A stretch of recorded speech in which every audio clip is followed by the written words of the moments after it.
안녕하세요. 오늘의 사연 이야기입니다. 영상을 보시고 이야기가 마음에 와닿으신다면 좋아요와 댓글로 따뜻한 한마디 부탁드리겠습니다. 그럼 오늘의 사연 이야기 바로 시작하겠습니다. 안녕하세요. 제 이름은 김선영이고 나이는 62이에요. 평범한 직장을 다니다가 은퇴 후에는 남편, 아들, 딸과 조용하고 행복하게 지내왔어요. 그런데 2년 전 제 인생이 송두리째 무너졌어요. 저는 눈을 감았어요. 여전히 그날의 소리가 귀에 선명하게 들렸죠. 날카로운 브레이크 소리와 함께 울린 끔찍한 충돌음, 그리고 사람들의 비명소리요. 그날 저녁 경찰은 차가운 표정으로 제게 말했어요. 따님이 뺑소니 사고로 현장에서 숨졌습니다. 그 말을 들은 순간 제 심장은 무너져 내렸어요. 딸 민지가 마지막으로 저를 안아주며 했던 엄마 금방 올게요라는 말이 머릿속에서 울렸죠. 그 후 1년 동안 저는 살아있다고 할 수도 없었어요. 밥맛도 잃고 세상 모든 색깔이 사라진 듯 했죠. 아들과 남편은 나름대로 저를 위로했지만 제 마음속 빈자리는 채워지지 않았어요. 그렇게 무채색 같은 나날을 보내던 어느 날 밤, 믿을 수 없는 일이 벌어졌어요. 휴대폰이 딩 하고 울렸어요. 새벽 1시 12분.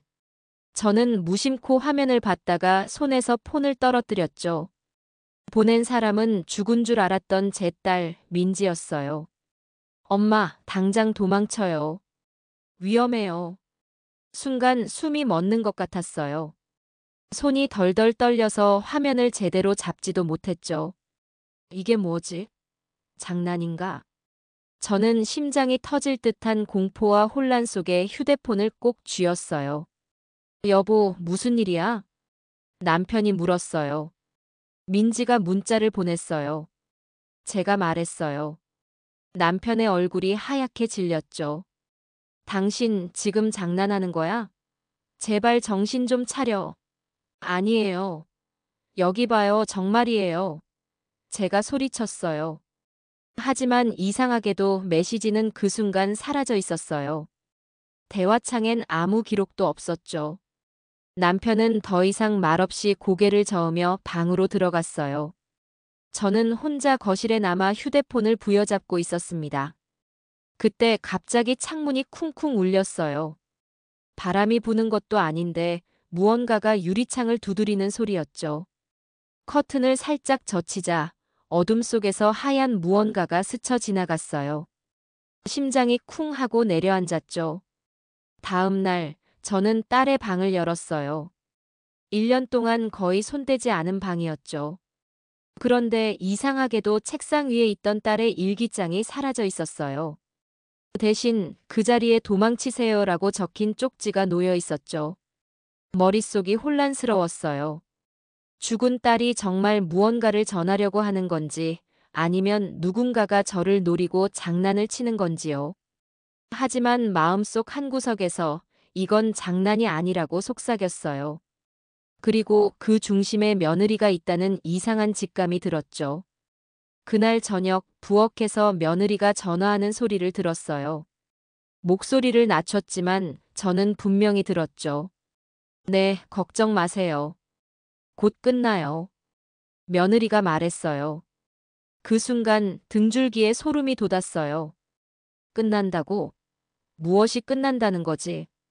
그 의문이 제 머릿속을 가득 채웠어요. 그리고 직감했죠. 이건 단순한 우연이 아니라고요. 그날 이후로 저는 휴대폰만 쳐다보고 살았어요.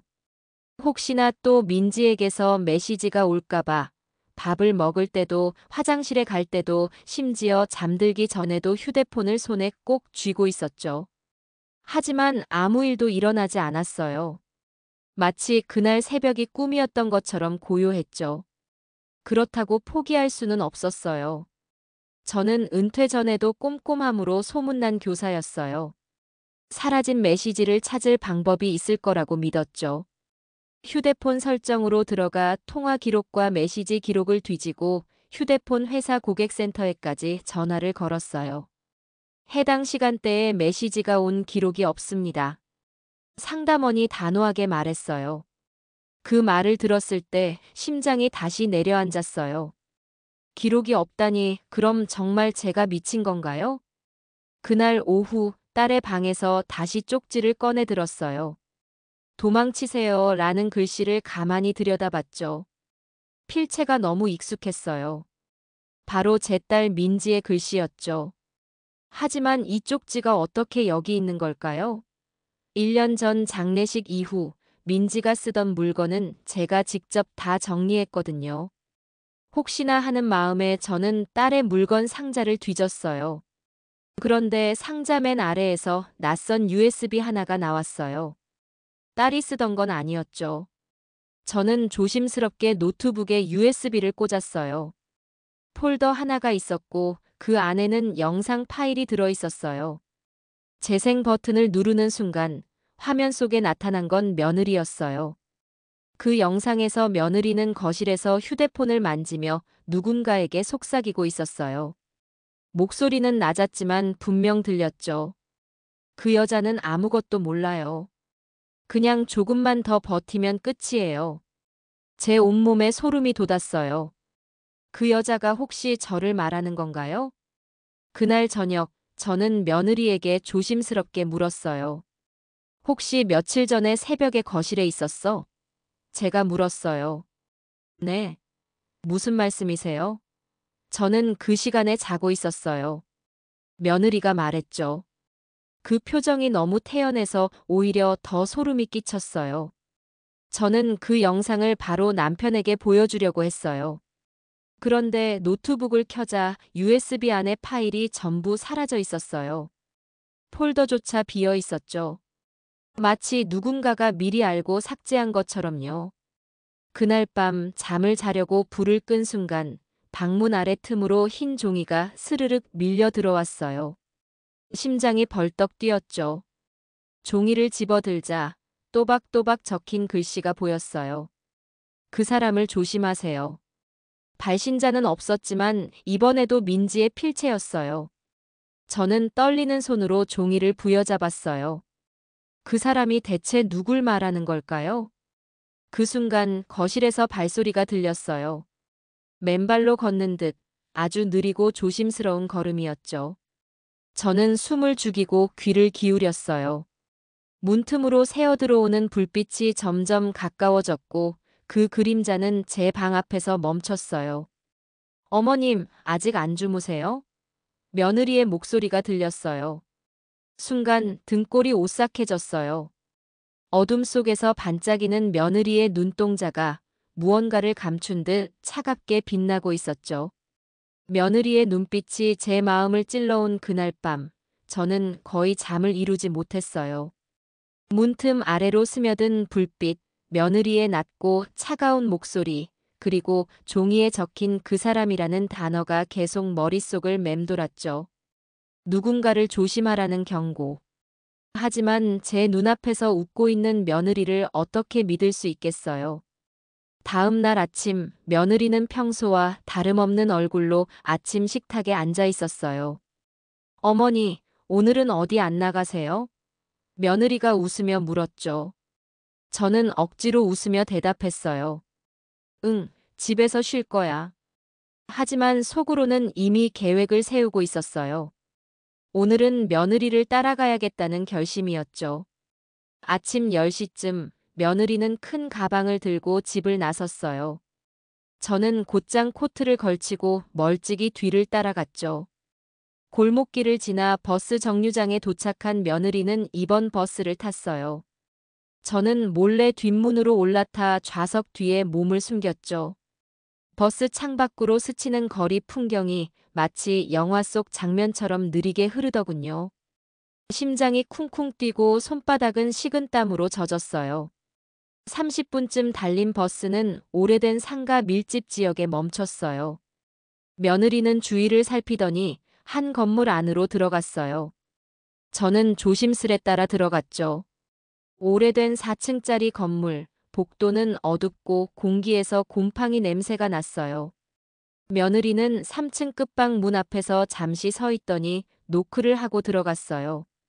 저는 복도 한쪽에 몸을 숨기고 문틈 사이를 살폈죠. 안에는 키가 큰 남자가 서 있었어요. 얼굴은 모자를 깊게 눌러쓰고 있었지만 낮고 굵은 목소리가 들렸죠. 이제 슬슬 끝내야지. 조금만 더요. 아직 준비가 덜 됐어요. 며느리가 말했어요. 그 말에 제 온몸이 굳었어요. 준비? 끝내다니. 대체 무슨 이야기를 하는 걸까요?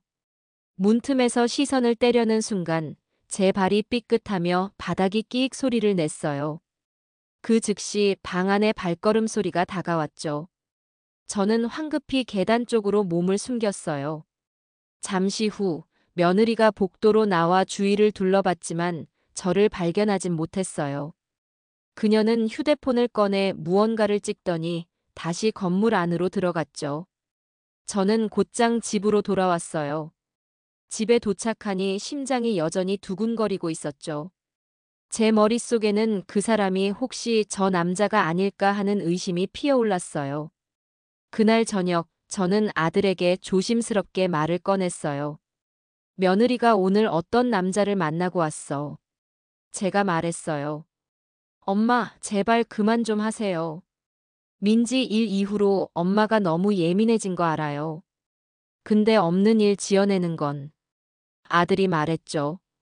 그 말에 제 가슴이 철렁 내려앉았어요. 아들마저 저를 믿지 않는구나 싶었죠. 밤이 깊어질수록 마음속 불안은 커졌어요. 혹시 이 모든 일이 민지의 사고와 관련이 있다면 저는 가만히 있을 수 없었죠. 그래서 USB와 쪽지를 다시 확인하려고 서랍을 열었어요. 그런데 그 안이 텅 비어 있었어요. USB도 쪽지도 없었죠. 그 순간 제 등 뒤에서 발걸음 소리가 다가왔어요. 어머님, 뭐 찾으세요? 며느리의 목소리가 들렸어요. 그 목소리는 달콤하게 들렸지만 제 귀에는 날카로운 칼날 같았어요. 며느리의 목소리가 제 등 뒤에서 들렸을 때 저는 마치 심장이 얼어붙은 것 같았어요. 서랍 안을 훑던 제 손이 순간적으로 멈췄죠. 그냥 서랍 정리 좀 하려고. 제가 억지로 웃으며 대답했어요.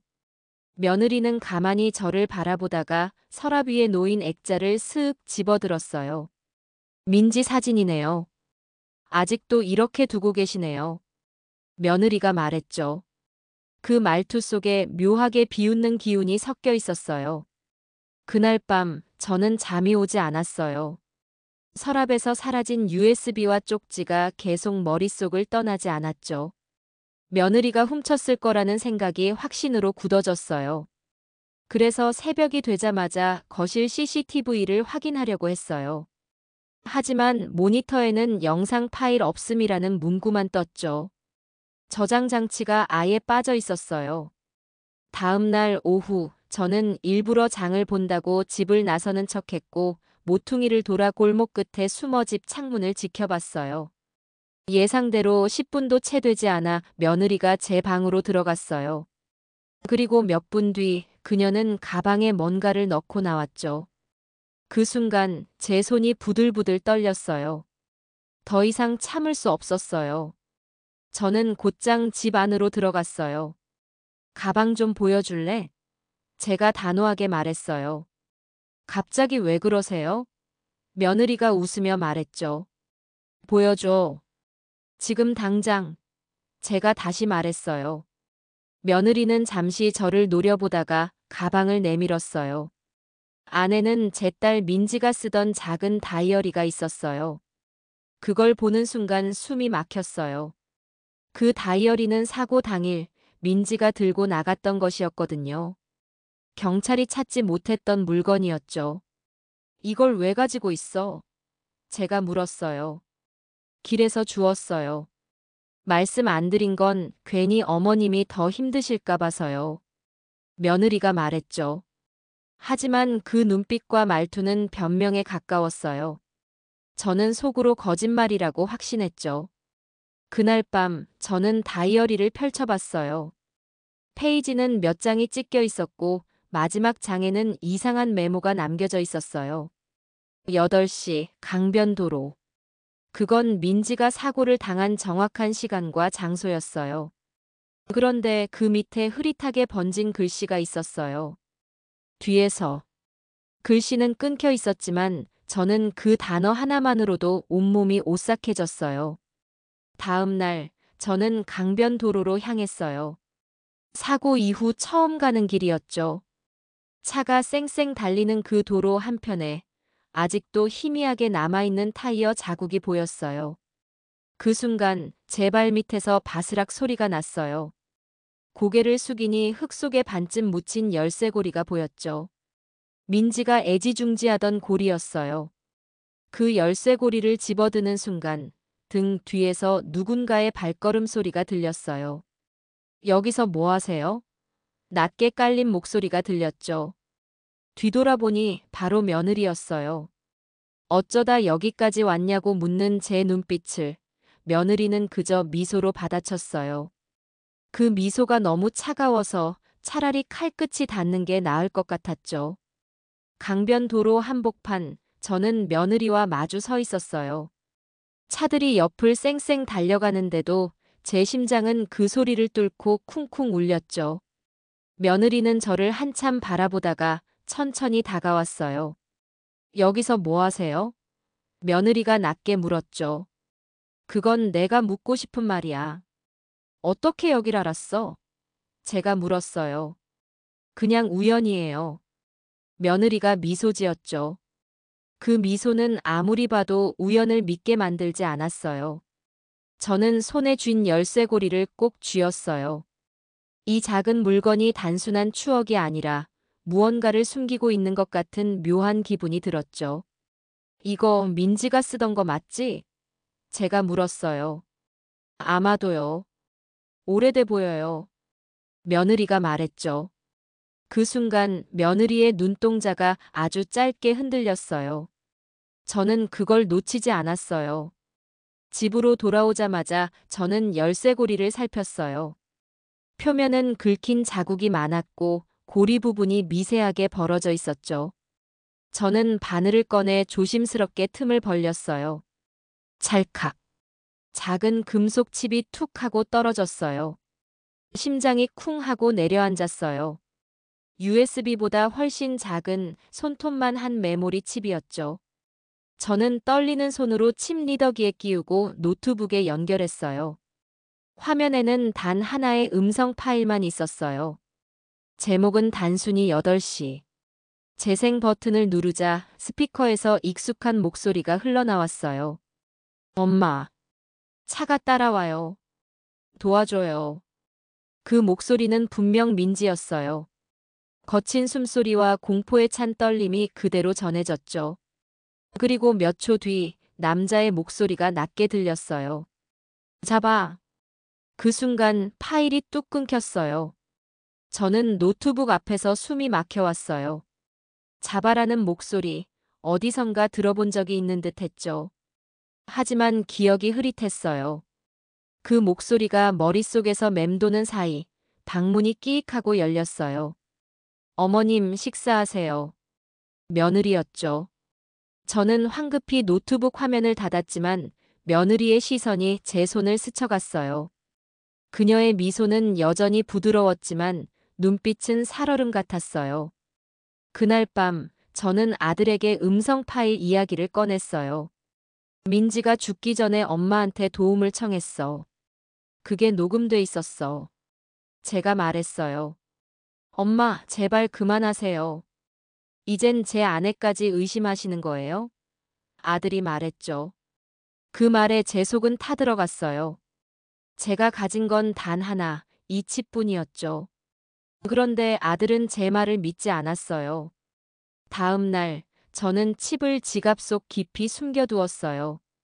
그런데 오후쯤 지갑이 없어졌어요. 집 안 구석구석을 찾아봤지만 어디에도 없었죠. 그때 부엌에서 들려온 짤그랑 하는 소리에 저는 달려갔어요. 싱크대 옆 며느리가 깨진 접시를 치우고 있었어요. 지갑 찾으세요? 아까 거실에 두셨길래 서랍에 넣어뒀어요. 며느리가 말했죠. 저는 가방을 열어봤지만 칩은 사라지고 없었어요. 그날 밤 저는 결심했어요. 이대로라면 증거를 모두 잃게 될 거예요. 그래서 내일부터는 며느리의 모든 움직임을 기록하기로 했어요. 민지를 지키지 못했던 지난날처럼 이번에는 놓치지 않겠다고 다짐했죠. 지갑 속 칩이 사라진 날 이후 저는 밤새 뒤척이며 생각했어요. 더 이상 제 말만으로는 아무도 믿어주지 않을 거예요. 아들은 이미 며느리 편에 서 있었고 남편은 이 모든 일을 제 예민함으로 치부하고 있었죠. 그래서 결심했어요. 이제는 내 눈으로 보고 직접 증거를 잡아야 한다고요. 다음 날 아침 며느리는 부드러운 미소로 식탁에 앉아 있었어요. 오늘 병원 다녀올게요. 산부인과 정기검진이에요. 며느리가 말했죠. 저는 고개를 끄덕이며 태연하게 대답했지만 속으로는 이미 가방 속에 작은 카메라와 수첩을 챙겨 두었어요. 며느리가 집을 나서자 저는 10m쯤 거리를 두고 뒤따랐어요. 지하철역까지 가는 길, 며느리는 여러 번 뒤를 돌아봤어요. 하지만 저는 사람들 틈에 섞여 눈을 피했죠. 그녀는 지하철 대신 택시를 탔어요. 저는 급히 다른 택시에 올라타 멀찍이 뒤를 쫓았죠. 택시는 도심 외곽의 오래된 주택가 골목에 멈췄어요. 며느리는 익숙한 듯 발걸음을 옮겼고 골목 끝, 창문에 검은 커튼이 쳐진 2층 건물 안으로 들어갔어요. 저는 건물 맞은편 편의점 앞에서 기다리며 휴대폰 카메라를 켜고 건물 입구를 주시했죠. 20분쯤 지났을까 문이 열리더니 며느리가 키 큰 남자와 함께 나왔어요. 남자는 모자를 깊게 눌러 쓰고 있었지만 어깨와 걸음걸이가 묘하게 익숙했어요. 그들이 건물 옆 골목으로 사라지자 저는 몰래 따라갔죠. 좁은 골목 안 그들의 대화가 들렸어요. 그 일 아직도 미련 남았어요? 남자가 물었어요. 끝내려면 확실하게 끝내야죠. 증거 같은 건 다 처리했어요. 며느리가 말했죠. 그 말에 저는 숨을 죽였어요. 증거. 혹시 칩과 USB를 말하는 걸까요? 남자가 낮게 웃으며 말했어요. 그날도 당신이 운전했죠. 난 뒤에서만. 그 순간 제 온몸이 굳어졌어요. 운전이라는 단어와 뒤에서라는 말이 머릿속에서 합쳐졌어요. 민지가 칩 속 음성에서 남긴 마지막 단어, 바로 뒤에서였죠. 심장이 요동쳤어요. 하지만 조금만 더 들어야 했어요. 그 순간 제 발에 깡통이 차이며 큰 소리가 났어요. 두 사람의 대화가 끊기고 며느리가 날카롭게 뒤를 돌아봤어요. 누구야? 며느리가 소리쳤죠. 저는 급히 몸을 숙였지만 그 눈빛이 분명 제 위치를 스쳐간 걸 느꼈어요. 황급히 골목을 벗어나 큰 길로 나왔어요. 발걸음이 빨라질수록 심장은 더 미친 듯이 뛰었죠. 집에 돌아와 보니 마당에 낯선 발자국이 찍혀 있었어요. 분명 제 신발 자국이 아닌데 마치 누군가가 저보다 먼저 집에 다녀간 것처럼 찍혀 있었죠. 그날 밤 창밖에서 인기척이 들렸어요. 커튼을 살짝 젖히자 어둠 속에서 누군가가 집을 바라보고 있었어요. 그림자가 고개를 돌리자 잠깐 보인 턱선이 오늘 골목에서 봤던 남자와 같았어요. 그날 밤 창밖에서 본 그 남자의 실루엣이 머릿속을 떠나지 않았어요. 민지의 칩 속 음성, 골목에서 들은 대화, 그리고 운전이라는 단어. 퍼즐 조각이 하나씩 맞춰지고 있었죠. 하지만 제 추측만으로는 아무도 믿어주지 않을 거예요. 그래서 저는 오래전 함께 근무했던 학교 동창이자 지금은 경찰서에 근무하는 친구 영숙에게 전화를 걸었어요. 영숙아, 나 좀 도와줄 수 있니? 내가 꼭 확인해야 할 사람이 있어. 제가 조심스럽게 말했어요. 또 무슨 일인데 그래? 목소리가 심상치 않네. 영숙이 말했죠. 저는 골목에서 봤던 남자의 키, 체격, 걸음걸이, 그리고 며느리와의 대화를 전부 설명했어요. 영숙은 잠시 침묵하다가 대답했죠. 혹시 그 사람이 박철호 아니야? 예전에 교통사고 전과 있었던 사람인데 요즘은 이름 바꾸고 잠적했다는 얘기 있어. 그 말을 듣는 순간 제 등줄기에 소름이 돋았어요. 다음 날 영숙은 저를 경찰서 한쪽 사무실로 불렀어요. 민지 사고 당일 인근 CCTV를 복구했는데 일부만 복원됐어. 영숙이 말했죠. 저는 떨리는 손으로 영상을 재생했어요. 화면 속에는 강변 도로를 달리는 민지의 차가 보였어요. 그리고 그 뒤를 검은 SUV가 바짝 따라가고 있었죠. 조수석에는 며느리가 앉아 있었어요. 창문 너머로 보이는 그녀의 얼굴은 분명 웃고 있었죠. 이게 무슨... 제 목소리가 갈라졌어요. 영상은 얼마 지나지 않아 끊겼지만 그 장면 하나만으로도 제 심장은 무너져 내렸어요. 민지가 숨지기 전 며느리는 분명 그 차에 있었던 거예요. 집으로 돌아오는 길 머릿속이 복잡했어요. 이제는 확신이 들었어요. 며느리와 그 남자가 민지의 죽음에 연관되어 있다는 것을요. 하지만 증거는 여전히 불완전했고 며느리가 그 사실을 모르게 해야 했어요. 그날 저녁 식탁에서 며느리가 느닷없이 물었어요. 어머니, 오늘 어디 다녀오셨어요? 며느리가 물었죠. 저는 최대한 담담하게 대답했어요. 그냥 장 좀 보고 친구 만나고 왔어. 며느리는 미소를 지었지만 그 눈빛은 저를 꿰뚫는 것 같았어요. 밤이 깊자 저는 서랍 속에 작은 녹음기를 꺼냈어요. 이제부터 며느리의 모든 대화를 녹음하고 그녀의 움직임을 기록하기로 했어요. 민지를 위해서 그리고 저 자신을 위해서요. 하루 종일 며느리와 박철호의 얼굴이 머릿속을 떠나지 않았죠. 저는 이들이 다시 만날 때를 기다렸어요. 반드시 그들의 입으로 진실을 듣고 싶었어요. 이틀 뒤 며느리는 점심 무렵 외출을 준비했어요. 어머니, 저 오늘 친구 만나고 올게요. 며느리가 말했죠. 저는 고개를 끄덕였지만 속으로는 이미 따라갈 준비를 하고 있었어요. 그녀가 집을 나서자 저는 멀찍이 뒤를 따라갔어요. 며느리는 버스를 타지 않고 곧장 택시를 잡아탔어요. 저는 급히 다른 택시를 타고 뒤를 쫓았죠. 택시는 오래된 상가 건물 앞에 멈췄고 며느리는 안으로 들어갔어요.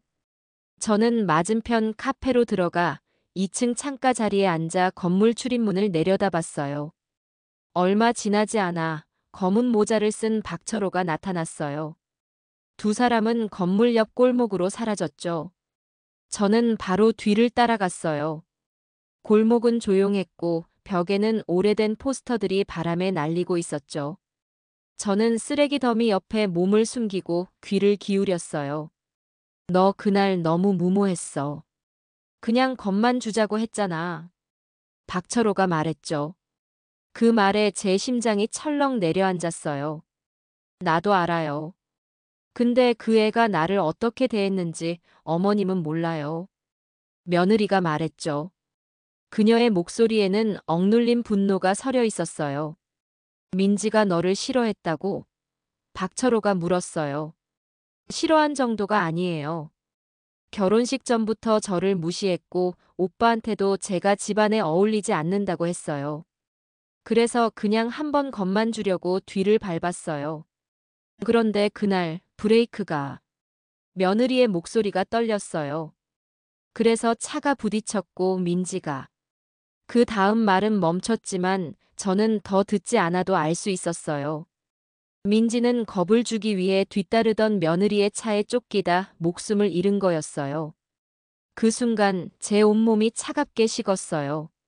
머릿속에서 민지의 웃는 얼굴과 칩 속에서 들었던 그 절박한 목소리가 겹쳐졌죠. 엄마, 차가 따라와요. 그 모든 말이 이제는 너무나 선명하게 이해됐어요. 골목 끝에서 발소리가 다가오는 소리가 들렸어요. 저는 급히 몸을 낮췄어요. 어쨌든 이제는 아무도 모를 거예요. 증거는 다 없앴으니까요. 며느리가 말했죠. 그 말이 제 귀에 박히는 순간 제 속에서 무언가가 부서지는 소리가 났어요. 이건 단순한 사고가 아니었어요. 계획된 위협, 그리고 치명적인 실수였죠. 그들이 골목을 떠나자 저는 숨을 몰아쉬며 벽에 기대었어요. 눈물이 차오르면서도 손이 떨렸어요. 민지를 지키지 못한 죄책감과 진실을 알게 된 분노가 한꺼번에 밀려왔죠. 이제는 두렵지 않았어요. 그녀를 반드시 무너뜨리겠다는 생각뿐이었어요. 며느리와 박철호의 대화를 엿들은 그날 밤, 저는 거의 잠을 이루지 못했어요. 머릿속에서는 며느리의 차가 민지를 뒤따르던 장면이 계속 재생됐죠. 그 애가 나를 무시해서 겁만 주려다. 그녀의 목소리가 귓가에 맴돌며 제 속을 태웠어요. 새벽녘, 저는 결심했어요. 이제는 피하지 않을 거예요. 모든 걸 내 입으로 꺼내서 그녀를 궁지로 몰아넣겠다고요. 아침 햇살이 거실로 스며드는 순간 며느리가 부엌에서 설거지를 하고 있었어요.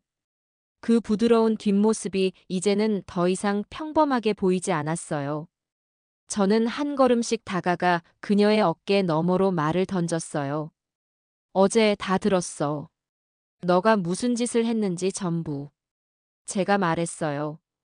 며느리는 잠시 설거지하던 손을 멈추더니 고개를 천천히 돌렸어요.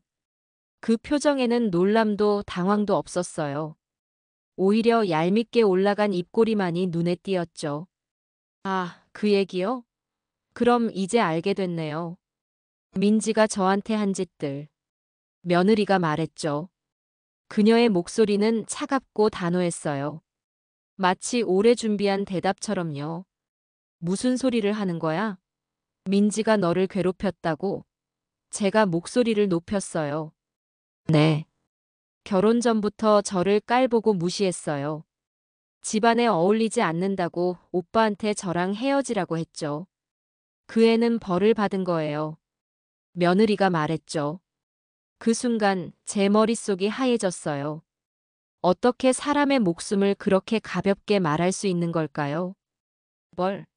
그게 벌이라고? 그 아이는 내 딸이야. 너 때문에. 제 목소리는 떨렸어요. 하지만 며느리는 팔짱을 끼고 제 앞에 서서 눈 하나 깜빡하지 않았어요. 어머님, 솔직히 말해서요. 저는 그냥 겁만 주려 했어요. 그런데 그날 상황이 좀 꼬였죠. 브레이크가 제대로 안 먹히더라고요. 그리고 이미 지나간 일이잖아요. 이제 어머니가 할 수 있는 건 없어요. 며느리가 말했죠. 그 뻔뻔함에 제 심장이 터질 것 같았어요. 두 손이 부들부들 떨렸고 눈앞이 아득해졌죠. 순간 저는 주방 탁자에 놓여있던 물컵을 꽉 잡았어요. 그리고 그걸 내려놓으며 그녀를 똑바로 바라봤어요. 너 정말 후회도 죄책감도 없구나. 하지만 난 포기 안 해. 민지가 왜 죽었는지 세상에 알릴 거야. 제가 말했어요. 그 말에 며느리는 비웃음을 지으며 고개를 저었어요. 좋아요. 해보세요. 어머니가 뭘 해도 증거는 없잖아요. 그 말이 칼처럼 제 가슴을 베었어요. 하지만 저는 이미 결심했어요. 그날 밤 저는 방 안에 앉아 수첩을 펴고 계획을 세웠어요. 이제부터는 무작정 감정만 앞세우지 않기로 했어요. 며느리의 약점을 찾아서 스스로 무너질 수밖에 없는 상황을 만들기로 했죠. 그녀가 제 딸을 버리라고 부른 대가를 반드시 치르게 할 거예요. 며느리와의 대화를 끝낸 지 며칠 동안 제 마음속 분노는 식지 않았어요. 하지만 이번에는 감정만으로 움직이지 않기로 했어요. 민지의 죽음, 그리고 그 이후 벌어진 모든 이상한 일들을 며느리의 입으로 말하게 만들어야 했죠. 그 말이 기록으로 남아야 세상의 진실을 보여줄 수 있죠. 그날 밤, 저는 거실 장식장 위 액자 뒤에 작은 카메라를 설치했어요. 렌즈는 부엌과 식탁이 한눈에 보이도록 각도를 맞췄죠. 마이크 기능도 켜두었어요. 며느리가 들어와 앉으면 제 목소리와 그녀의 대답이 고스란히 찍히게 될 거예요. 다음 날 아침, 저는 일부러 부엌에서 며느리를 불렀어요. 우리 얘기 좀 해. 제가 말했어요. 며느리는 팔짱을 끼고 식탁에 앉았어요. 또 무슨 얘기요? 민지 얘기라면 이미 다 했잖아요. 며느리가 말했죠. 저는 최대한 담담하게, 하지만 마음속으론 심장이 쿵쿵 뛰고 있었어요. 그 민지한테서 온 엄마 도망쳐요. 문자는 누가 보낸 거야? 제가 조용히 물었어요. 그 순간 며느리의 입꼬리가 천천히 올라갔어요. 어머니, 그거요? 제가 보낸 거예요. 며느리가 말했죠. 순간 제 속이 부글부글 끓었지만 아무렇지 않은 척 고개를 끄덕였어요. 왜? 제가 물었어요. 어머니를 미치게 만들고 싶었거든요. 그날 새벽 제가 민지 이름으로 저장한 제 번호로 보낸 거죠. 그리고 바로 지웠어요. 그래서 기록이 안 남은 거예요. 며느리가 말했죠. 그 말이 나오자 제 손끝이 얼어붙었어요. 그럼 딸의 글씨로 쓰인 쪽지는? 제가 목소리를 낮췄어요. 그것도 제가 쓴 거예요. 민지 필체랑 똑같이 흉내내는 연습을 얼마나 했는지 알아요? 어머니 표정이 변하는 게 정말 재밌었어요. 그녀는 마치 어린아이가 장난 얘기를 하듯 웃고 있었어요. 그 웃음 뒤에서 제 가슴 속 무언가가 산산이 부서졌죠. 하지만 저는 내색하지 않았어요. 지금 중요한 건 카메라에 이 모든 말이 찍히는 것이었으니까요. 그럼 USB랑 칩, 그것도 다 너가? 네. 일부러 어머니가 헷갈리게 하려고 집에 뒀다가 때가 되면 없앴죠.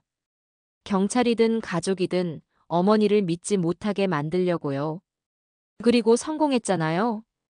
그녀의 목소리는 너무나 뻔뻔했고 그 뻔뻔함이 그대로 영상 속에 담기고 있었죠.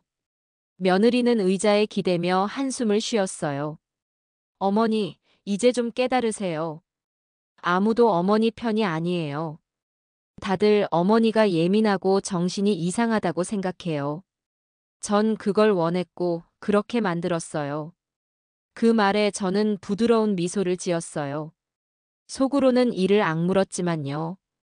이제 그녀의 모든 거짓말과 잔인함이 영상 속에 완벽하게 남았다는 확신이 들었어요. 대화가 끝나자 며느리는 아무렇지 않게 방으로 들어갔어요. 저는 숨을 죽이며 액자 뒤 카메라를 꺼냈어요. 작은 화면 속 모든 장면과 대사가 선명하게 녹화되어 있었죠. 민지의 죽음을 조롱하는 며느리의 표정과 목소리가 고스란히 담겨 있었어요. 그 순간 저는 처음으로 이길 수 있다는 생각이 들었어요. 이 영상이 있다면 아무리 그녀가 발뺌해도 소용없을 거예요. 이제 반격은 시작된 거죠. 밤새도록 저는 카메라 속 영상을 반복해서 확인했어요. 며느리의 뻔뻔한 고백, 엄마 도망쳐요라는 문자와 딸의 필체까지 흉내내며 저를 미치게 만들려고 했다는 이야기, 증거를 없애고 저를 고립시키려 했다는 계획. 그 모든 것이 선명하게 담겨 있었어요. 이제 이걸 숨길 이유는 없었어요. 남편과 아들에게 보여줄 때가 온 거죠. 그들이 그동안 저를 의심했던 눈빛, 예민하다고 치부했던 말들. 오늘이 그 오해를 깨는 날이었어요. 아침, 저는 거실에 노트북을 꺼내놓고 남편과 아들을 불렀어요. 두 사람, 지금 이거 좀 봐주세요. 중요한 거예요. 제가 말했어요. 남편은 미심쩍은 표정으로 앉았고 아들은 팔짱을 낀 채 무심하게 서 있었어요. 영상을 재생하자 화면 속에 며느리가 앉아 있었어요. 그 부드러운 얼굴로 그러나 잔인한 말들이 흘러나오기 시작했죠. 어머니, 그거요? 제가 보낸 거예요. 민지 이름으로 저장한 제 번호로 보낸 거죠. 바로 지웠어요. 그래서 기록이 안 남은 거예요. 영상 속 며느리가 말했죠. 남편의 눈썹이 꿈틀거렸고 아들은 팔짱을 풀었어요. 영상은 이어졌어요. 그것도 제가 쓴 거예요. 민지 필체랑 똑같이 흉내내는 연습을 얼마나 했는지 알아요? 어머니 표정이 변하는 게 정말 재밌었어요. 아들의 눈이 크게 흔들렸어요. 손이 무릎 위에서 힘없이 떨어졌죠. 마지막으로 며느리의 비웃음이 울려 퍼졌어요. 이제 좀 깨달으세요. 아무도 어머니 편이 아니에요. 전 그걸 원했고 그렇게 만들었어요. 영상이 끝나자 거실 안은 숨조차 쉬기 힘든 침묵이 흘렀어요. 남편이 천천히 고개를 돌려 저를 봤어요. 눈가가 떨리고 있었죠. 아들은 얼굴이 굳어져 있었고 입술을 꾹 깨물고 있었어요. 이게 진짜야? 남편이 물었어요. 모두 사실이에요. 이게 제가 지난 1년 동안 겪어온 진실이에요. 제가 말했어요. 그 순간 안방 문이 벌컥 열리며 며느리가 나타났어요. 노트북 화면을 보는 순간 그녀의 얼굴이 하얗게 변하더니 이내 입술이 비죽 올라갔어요. 이거 조작이에요. 제가 저렇게 말했을 리가 없잖아요. 며느리가 소리쳤죠. 저는 아무 말도 하지 않고 노트북 화면을 그녀 쪽으로 돌렸어요. 네 목소리잖아. 네 얼굴이고. 제가 말했어요. 그녀는 손으로 머리를 쥐어뜯으며 거실을 빙빙 돌기 시작했어요. 드디어 미쳤구나. 내가 어머니 미치게 만들었대. 웃기고 있네. 다 거짓말이에요. 며느리는 팔짝팔짝 뛰며 손을 휘둘렀어요. 눈이 부릅떠져 있었고 입에서 거친 숨이 쏟아져 나왔어요. 그 모습은 차라리 저를 미친 사람으로 몰아세우려던 연극이 역으로 며느리 자신을 무너뜨리는 장면 같았어요.